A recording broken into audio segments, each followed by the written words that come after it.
For the next 3 days, Thursday, Friday, and Monday, it's due on Monday, you are going to be working on a slideshow where you're going to compare the plague of Athens to the coronavirus. The learning targets are that you'll understand there are connections between the past and today. So you're looking at the past in terms of the Athens plague and today in terms of the coronavirus.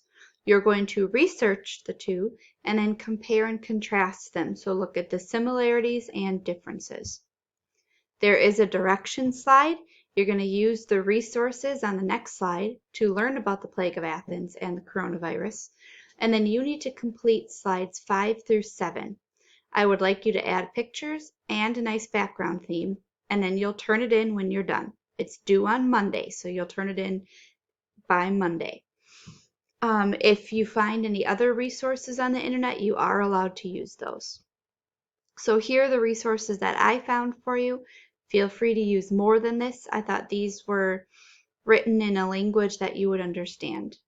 And there are also videos as well. For the plague of Athens slide, it says right there you're going to list 6 to 10 facts about the plague of Athens, and you'll type that right on this slide. So you'll just click,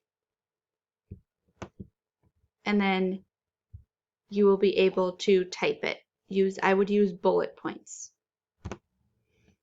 The next slide, slide 6, is about the coronavirus. You'll list 6 to 10 facts about the coronavirus. So what did you learn about the coronavirus?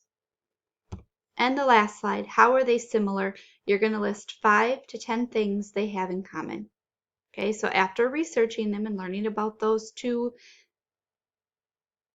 diseases or epidemics, you're going to write down 5 to 10 things they have in common. So you really only have to type on 3 slides. And then I would like you to add pictures, add a background, make it look nice, please, because you do have 3 days to do it. Thank you.